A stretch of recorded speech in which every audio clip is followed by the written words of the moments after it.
Our This Week in XR podcast is sponsored by our friends at Zapper, the world's leading augmented reality platform and creative studio, with over 11 years of experience working with the world's biggest brands through Zapper Creative Studio. Zapper also has an award-winning web AR platform, ZapWorks, that lets you create your own mobile AR magic. Finally, check out their Zap Box, the most affordable mixed reality headset on the planet. Start creating AR over at zap.works or talk to them about your next AR project at zapper.com. Good morning, everyone. I'm Charlie Fink. It's Friday, April 7th, 2023, and it's This Week in XR. And for the first time in 143 episodes, I am alone. Fortunately, I have some great guests coming in. Weilei Dai, the founder of Marvell Technologies, and now the co-founder and chairman of a company called MeetKai. MeetKai is a browser-based metaverse that uses AI to do world building, and it's got a bunch of other great features. She co-founded the company with James Kaplan, a recent Harvey Mudd graduate and certified genius. Ted is at the Masters, walking around being a big mocker. I have to say, he does a great job of giving me FOMO pretty much every week. Rony, it's the Jewish holidays, Passover to be exact. So Rony is unavailable to us today as well. So let me give you some top line on the news, and then we'll get to our guests.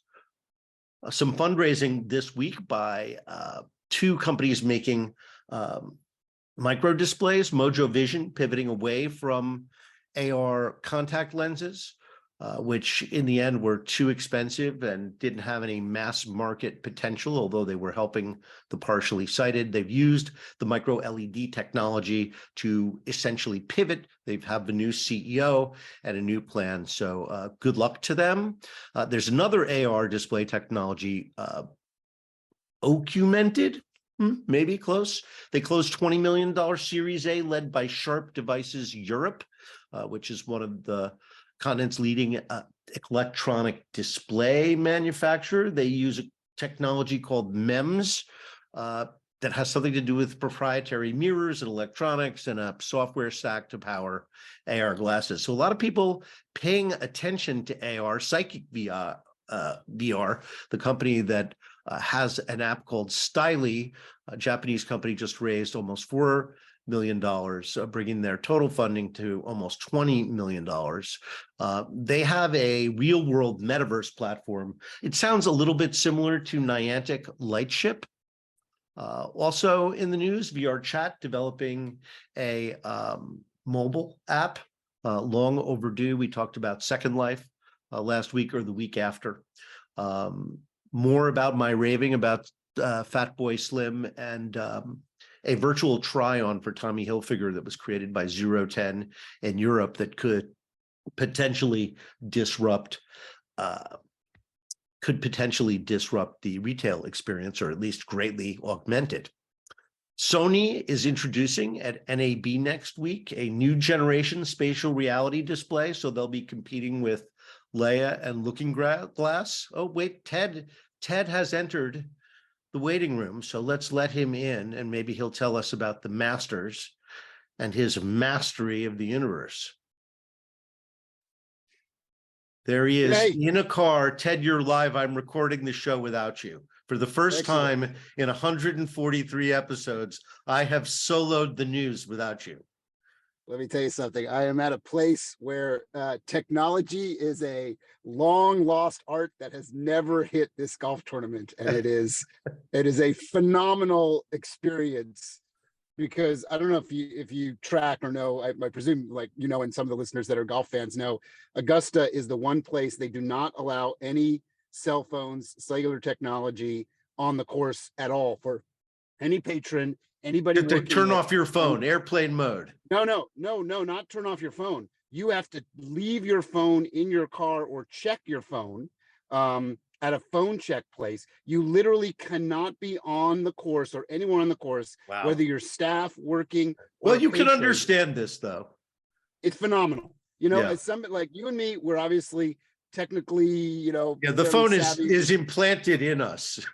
Exactly. And it is such an amazing experience when you get a chance to just remove it from your physical body for a couple of days, and be in the moment. And, I've been to a lot of other golf tournaments because the parent company that I work for owns CBS. So I'm doing a lot of sports innovation stuff. And this is, going to a lot of golf tournaments and watching people watch the tournament through their phone lens, capturing the pictures of the golfers, because golf is one of those sports you're very close proximity to the athletes, right? Very, very different than most other sports, and people feel like they want to capture that moment. But then you're like, what are you going to do with that? Like, maybe you'll show it to your friend, but you probably won't. Also, the And you're photographs removing that the yourself. professional guys are taking around you are much way better. Right? Way better. And we've got 4K coverage of the whole thing. Well, right? that's so funny because exactly that's what are you people doing? do, right? You go to a big football game, especially a night game, and you see the cameras going off like they're at a big concert, right? Yeah. And I get it. I get the cultural stuff. I mean, obviously we're involved in it, but as I've been here for the last couple of days, I thought, I should start like a little movement to see how many professional golf tournaments you could ban cell phones from, because it is such a pure experience. You can also see you how remove that a cell technology phone, going off or buzzing with, even just buzzing with a message, could be distracting to a player, over a critical putt. Absolutely. And there's no do-overs. And Augusta has, the most aware fans, the most sort of gentle and smart fans. It costs a small fortune just to walk around that course. Absolutely. Yeah. So the people who are there really want to be there. Yeah. They limit the capacity. And it's just a remarkable experience. It's steeped in history. So are you going to be there all 4 days? No, I'm here just to the first 2 days. And then I head back to my somewhat real life. So I ran through the news. I see I got the first couple days, good days. Because the weather is coming in and it's going to be bad storms the last 2 days of Augusta. Oh, really? So it's going to be an interesting tournament. Yeah. Anyway, but already it's turned pretty dramatic. At least the news has. Sounds like there's a lot of guys jostling around the top of the leaderboard. So I was going to say, I went through the news. I see James is in the waiting room. We'll wait for Weilei before we bring them in.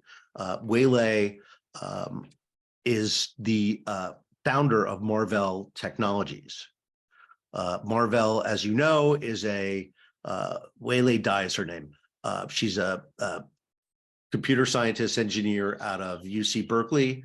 She built that company over 20 years, took it public, is one of the wealthiest women in the world. She's backing this company, MeetKai, and more than backing it, she's quite actively involved with it. The CEO is kind of a genius, and she's providing the business know-how for his engineering skills. So they're working on, as I think I told you in an email, a browser-based metaverse that can be activated with AI. So we're going to hear a lot about this afternoon. This is, of course, we've known the metaverse is headed in this direction, right? Getting rid of the friction of apps, being able to be ubiquitous in the air all around us. So it'll be good conversation with them. One thing I wrote about in the column, and I'm interested in your perspective, is the emergence of these screen extenders, like the Rocket Air and the Nreal Air, which I guess they're sunsetting, or at least soft pedaling the Nreal Lite spatial computing glasses, and they're creating the Nreal Air, which is a screen extender, right? You plug it into your smartphone and you get a 200-inch screen, and this is apparently happening. These devices are under $500, and they really do produce a much more powerful experience than you can have on your smartphone for gaming or media consumption. And they're semi-translucent, right? So you could wear them in public and still have awareness of the physical world around you, which is a lot of the objections to the pass-through, typical pass-through AR. So do you share my conviction that these are going to be the way that glasses start to become part of mobile? I do, with certain, let's call them positive critiques about where we sit today. So just like you, I have 7 different pairs of these things from multiple manufacturers.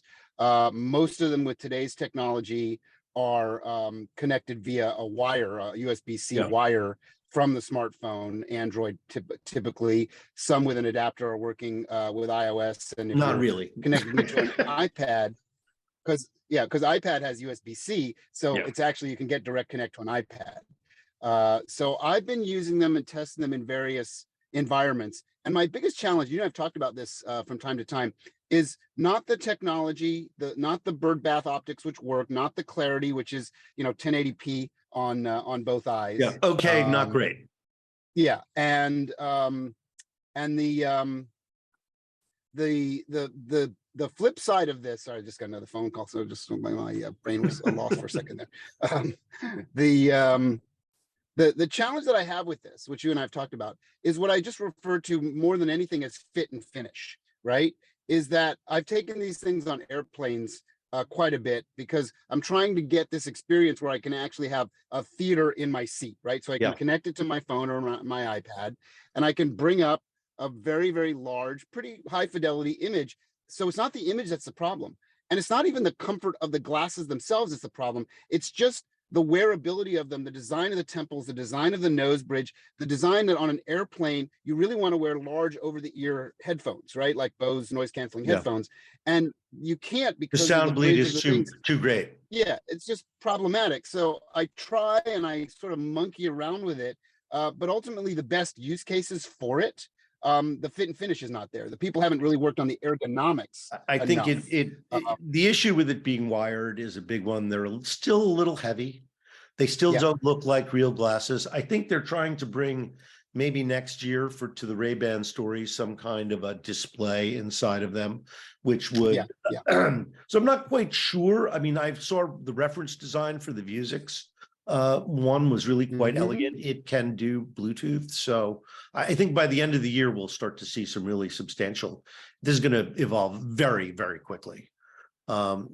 And the other thing that I have a bit of a critique on is that until they're really, really ready to be glasses that are light enough that will actually act and function like glasses, why do we keep trying to make them look like glasses? They should be more visors. Like the HoloLens and the HoloLens 2 got so much right and so much wrong. Like they're sort of like in the intersection of a lot right, put the whole thing on your head, no wire, no fidgety stuff to hang. Like the Magic Leap, the optics are really interesting and great, but you still got this vestige of another age like hanging on the side of your pocket. You got to fix all that, right? And the idea of the visor is really smart, but then they had all that real estate, but then they kept their field of view so small that it's like it doesn't jive to me. There's still a lot of work to be done. So let me bring in James from the waiting room. He may be with Weilei. Would not be surprised. James Kaplan of MeetKai. Great to see you, Charlie. We don't have Weilei here, so we can go right into MeetKai and learn a little bit about it. I've already introduced you and Weilei, and so let's just jump right in. What is MeetKai? Thanks, Charlie. So MeetKai, we consider ourselves to be kind of at the hybrid of metaverse and AI, which is, I know, pretty buzzwordy to say these days. But our take on it is that the problem with the metaverse and sort of content and XR in general, I think previously, has been that cost to develop is so high. And when you have such a high cost to develop the content, then you have this problem where for someone to justify that investment, there has to be enough users to pay it off. But you have that chicken and egg problem right now with things like XR, where there aren't enough users yet to make those types of big investments worthwhile. So our mission has really been that if we can figure out ways to sort of brush down that cost of building out content, then naturally there will be enough content to attract enough users. And we'll finally have sort of the flywheel going for the metaverse to take off. Since the metaverse, to me at least, is not like a single company building it. It's this idea of all these different things being built. And fundamentally at the core of that is content.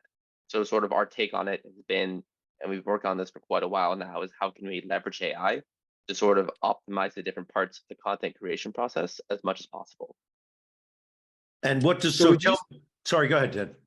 I was saying, would you say that you're taking the same approach or similar approach without maybe the AI component that a Squarespace did a generation ago to sort of democratize the idea of using these kinds of spaces and simplify the use case and the work case and the build case for a lot of users, and that obviously grew to a very successful company. So I'm curious if that's your philosophy. Exactly. So the usual pitch I give is that if you're a restaurant and want to build a great website these days, it's like anyone can do it. And you can have reservations, you can have a CRM, a newsletter, take out the, it's just, and no one thinks, okay, I got to hire, a firm to work on this for me anymore. That was how it was done. I actually started off doing WordPress templates and implementation, 15 some years ago. These days, no one would think of that as like, okay, I got to go find someone to build it. On the other hand, if you look at people these days that want to build an app, right, it's an extremely expensive process. And they have to go hire a firm. And then building out something closer to a game or sort of 3D content is like even worse than an app in terms of cost.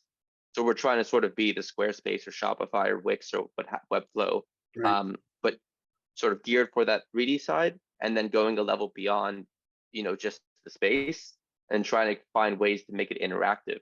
Because I think that's kind of been one of the limits so far. And I think for your point about Squarespace is that Squarespace at the start was sort of building informational sites, but they've kind of gone beyond that in the sense of like now to support e-commerce, newsletters, all these different types of things to make it like a real offering. How does the AI work exactly? Right. So is this like I use AI voice to text, voice to image to create my 3D world?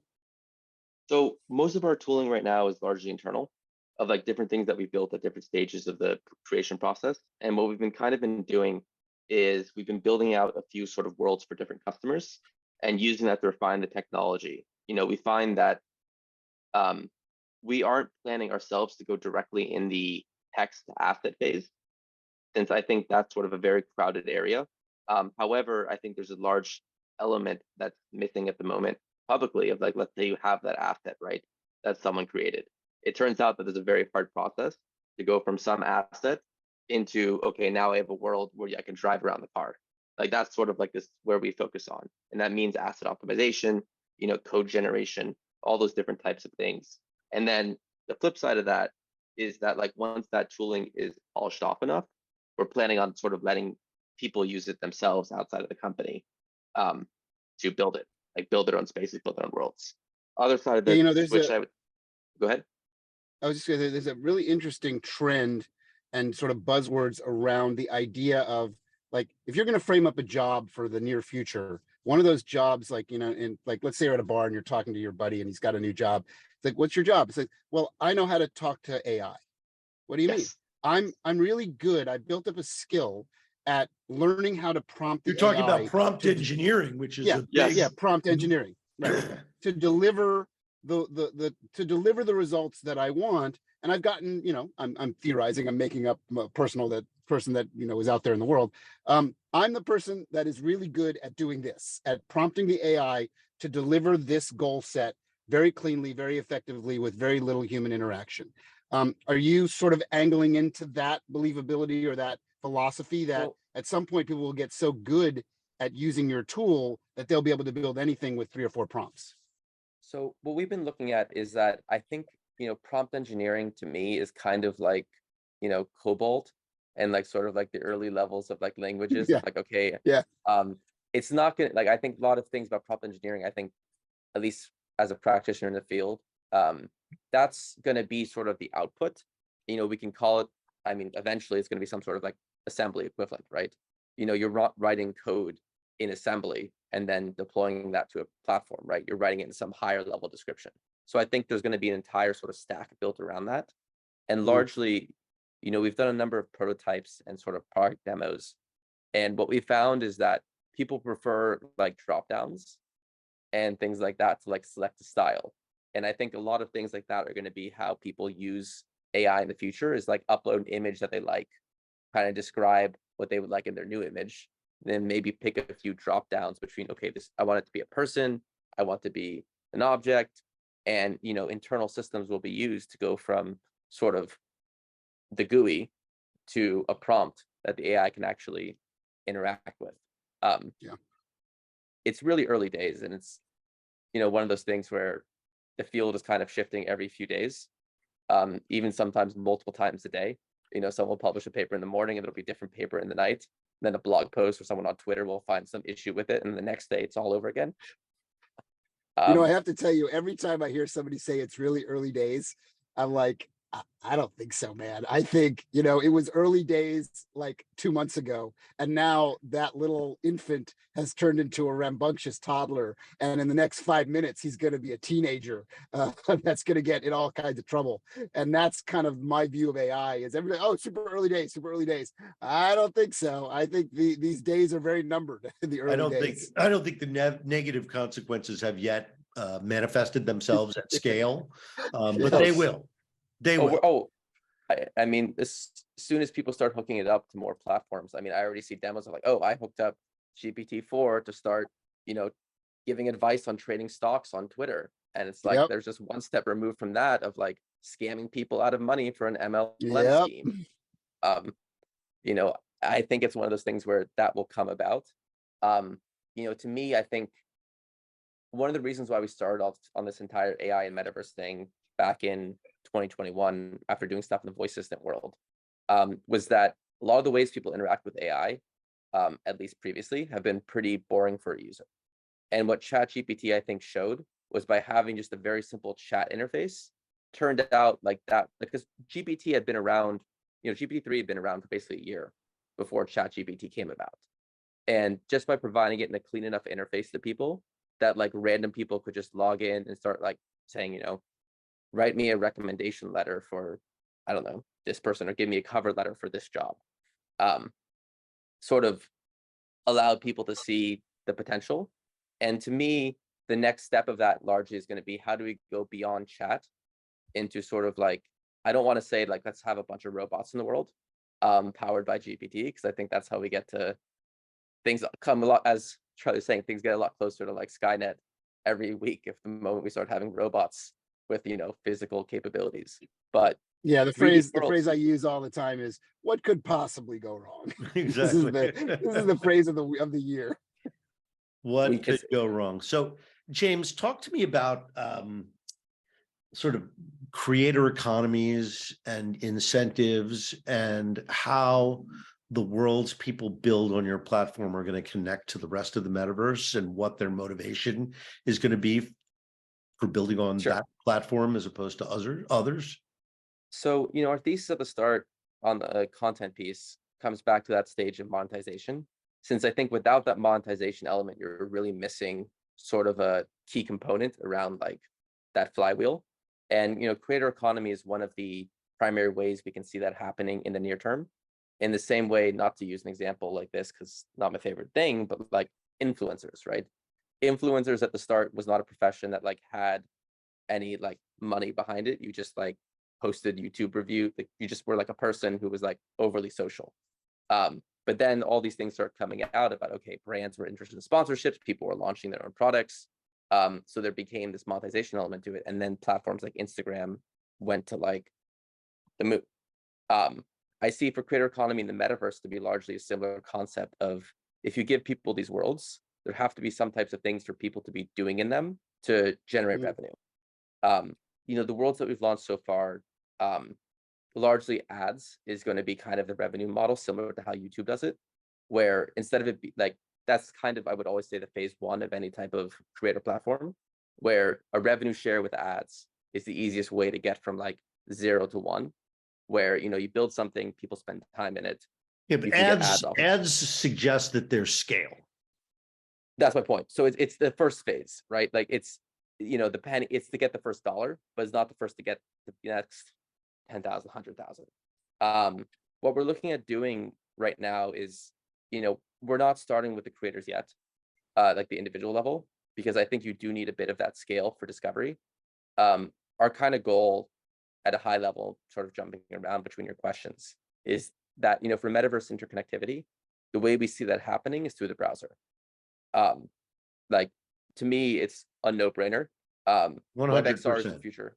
Like, it's just, there's no I would say, like, I mean, I'm going to the Open Metaverse Summit, I guess, in Canada next month.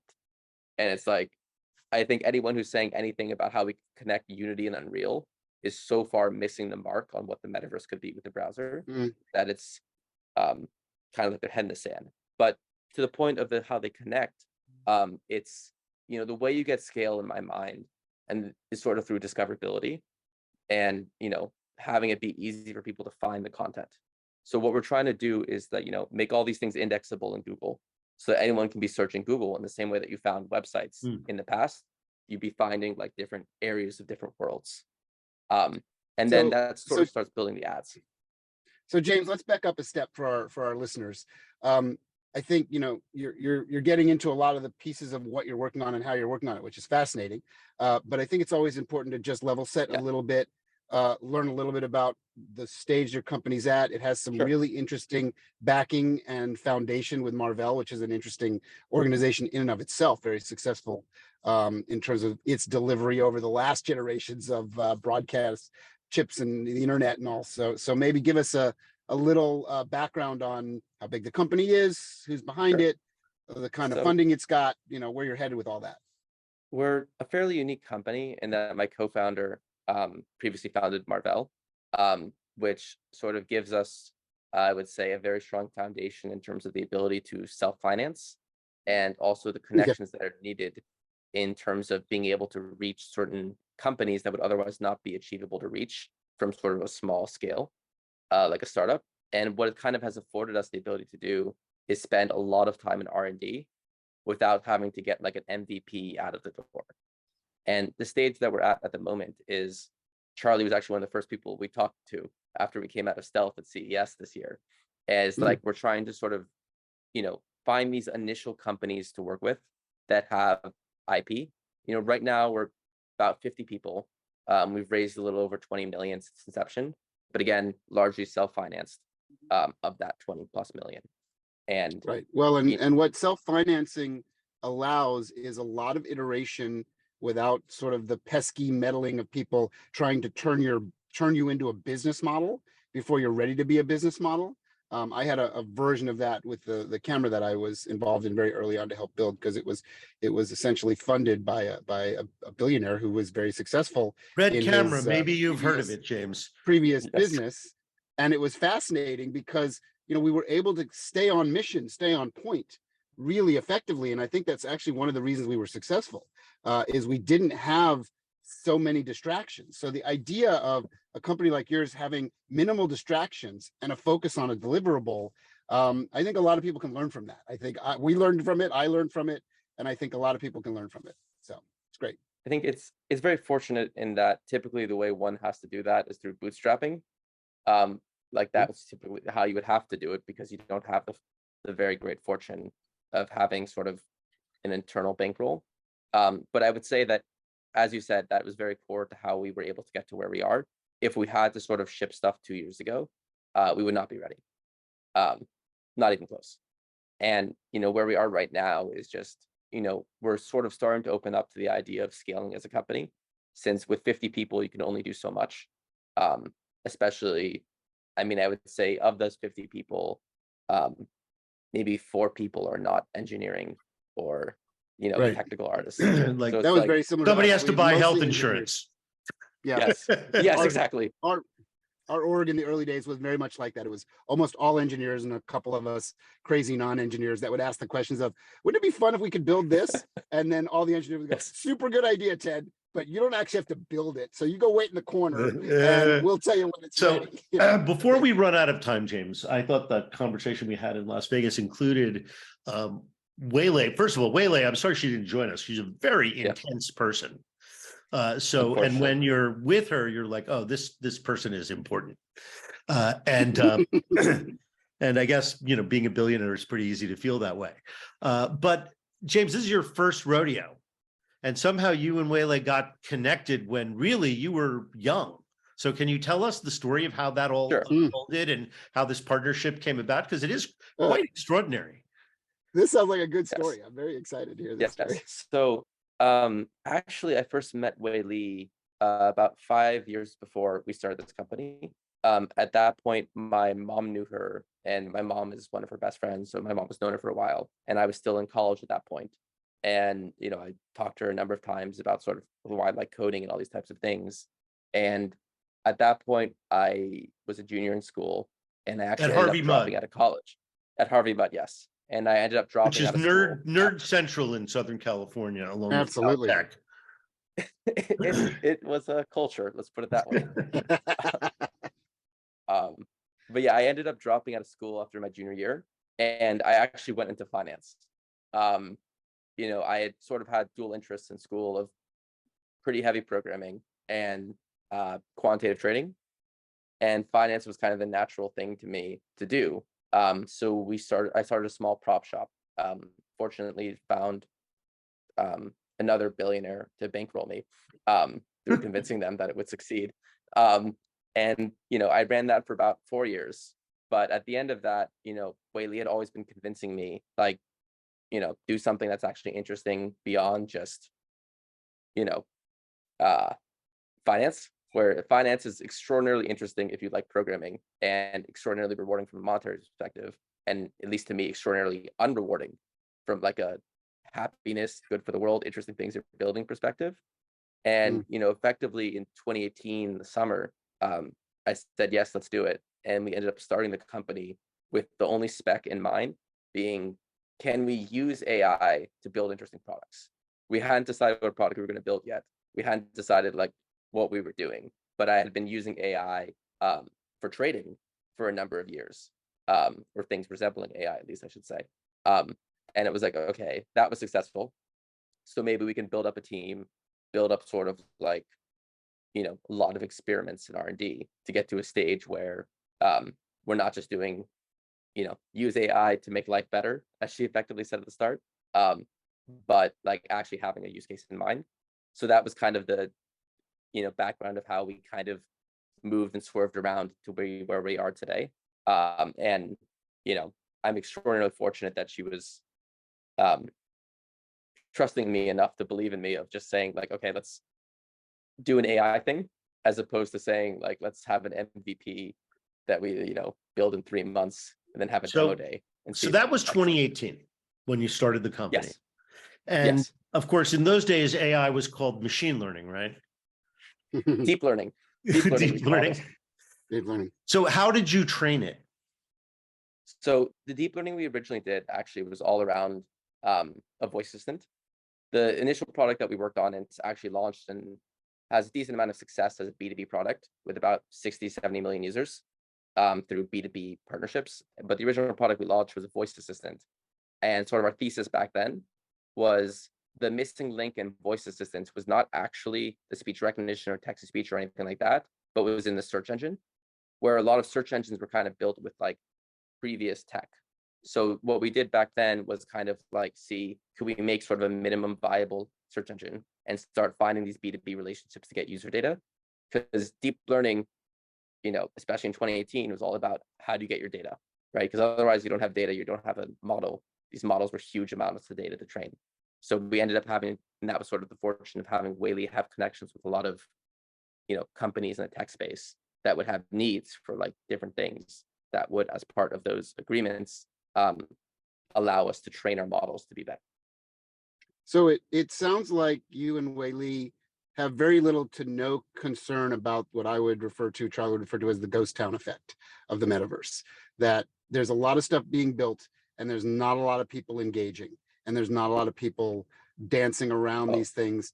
And to this bigger point of asking this open question of, does everything really need to have an advanced 3-dimensional, either photorealistic or highly stylized version to go in? Why is 2D such a bad thing? It's an interesting question to answer. So I'm presuming you have some good answers about that. Yes. Or good thoughts. So actually, we've invested into a company actually in the 2D game engine space. We've done a number of investments as a company, and sort of through Weilei's extended network into different companies building things. Because actually one of our fundamental thesis is that 2D is not going anywhere.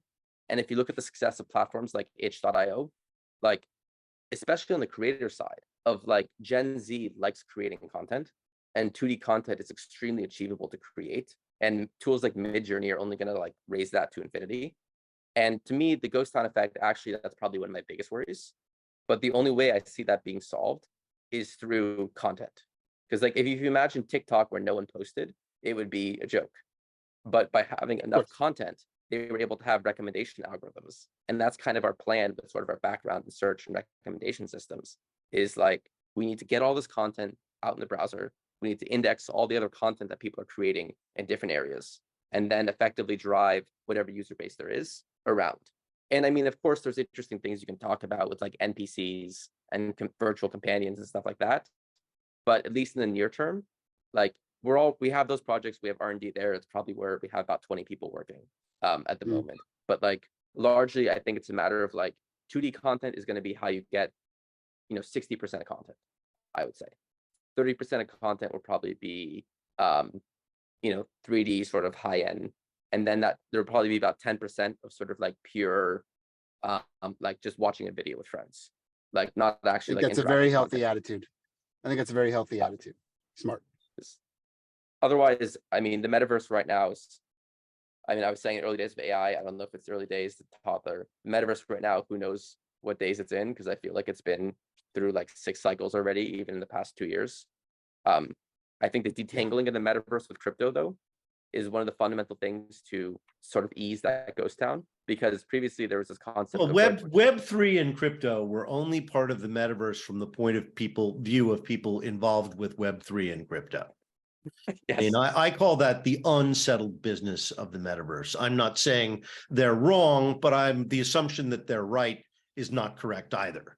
And so there's also an implicit assumption that people will prefer to navigate the internet the way they navigate Fortnite. And I actually don't think we're getting rid of hyperlinks anytime soon. So, another approach is needed as these worlds start to blend together. Yeah, I don't think I've ever seen a stronger echo chamber effect mentality than Web3 and Metaverse. I think in my, not young life anymore, I've seen a lot of things where a lot of people are building something for themselves and not understanding how to find a market for it. This is maybe the strongest effect of that I've seen. Yeah, and again, I don't want to start war with Web3 people. There is a use for that technology. Absolutely, there's a use, a lot of use. This idea that you're carrying your identity in your browser makes a lot of sense. And it doesn't reside on it. And this universal sign-in idea that Web3 is really good for is a valid and really powerful idea. But its extension into everything is certainly premature and not really, workable. I mean, it's sort of like calling a timeout on AI. Sure, you call a timeout on AI. Yeah, good luck with that.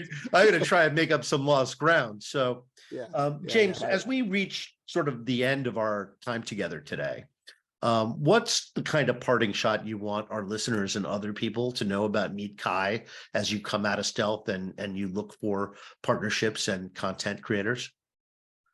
Yeah, so right now what we're doing as a company is working with anyone and everyone that has what we would consider interesting content and IP that people would be attracted to. And, we're doing a lot of different a lot of different types of engagements. BitNile, our first world that went live March 1st, the Drone Racing League, we're launching World with them actually this coming weekend on April 8th. And, we're looking and sort of setting up many different partnerships. And, anyone who has anything that they think people will be interested in, we want to work with you as we build out our sort of creator tools so that eventually people like them will be able to create it themselves. But in sort of that near term, we're helping do that creation process. And, I think that's, the other side of things I would say is anyone building anything in their browser, that is my biggest goal right now in terms of like ecosystem of like, we've invested very heavily both in the tech side, open source and sort of companies and sponsorships of like anyone building content for the browser. So I think that's sort of the key to the metaverse reaching mass adoption is having, there's no need to have an app store, right? It's just going to be the web browser with links. But to do that, we need more people, all the listeners to build in like things like WebXR. Don't just focus on things like Unreal 5. That's not like realistic. And yeah, that's kind of my, I guess. And at this stage, are you going to be agnostic in your web browser choices? Meaning, if I choose not to use Chrome and I want to use Firefox, or I want to use Safari, or I want to use something even more obscure, will you support all, or are you just putting your focus on the big commercial ones? We don't have any limitation other than, WebGL2. I mean, eventually we're going to be pushing people to WebGPU. I think WebGPU is going to do, I'm very glad Chrome shipped it, and hopefully that kind of whips Safari a bit. Browsers, to me, I think Chrome adds a lot to the browser that's not strictly speaking necessary for this type of content. And I think there are a lot of valid concerns about fingerprinting of browsers in the metaverse. So I think there will be people that want to not use necessarily just Chrome and log in with Google to the metaverse, because we already see that in the web. And like every time I'm on a website where it's like my name pops up in the top right and it says continue with Google. And it's like, how that's kind of undesired. But to answer your question, we do support, Wolvik, we're a sponsor of as a browser on Quest and a number of other platforms. We're a very big believer in not just having a Chrome monolith. Safari, I hate it with a passion, but we support it. I think every developer will ever say that like Safari is the most miserable thing to ever develop for, but like it's pretty restrictive. Yeah. Yeah. Gun to your head. That's right? That's Apple's mentality is they're not building it for you, brother. They're building it No, for they're people that not. are totally different than you. Well, on that note, we'll call this a show. Much more to say about Apple and the Apple froth that is overwhelming us. I said in the column this week, it's starting to feel like commentators looking at the Donald Trump motorcade. Yeah. Just got to make news. Say the same thing over and over. Is it launching? Maybe it's not launching. Oh, it is launching. Oh, well, if it launches, it'll be good. Oh, no, if it launches, it'll be bad. I mean, you can find whatever point of view you want on this. And of course, Tim Cook is in GQ. So Apple is already kind of participating in the press scrum. Yeah, in the froth.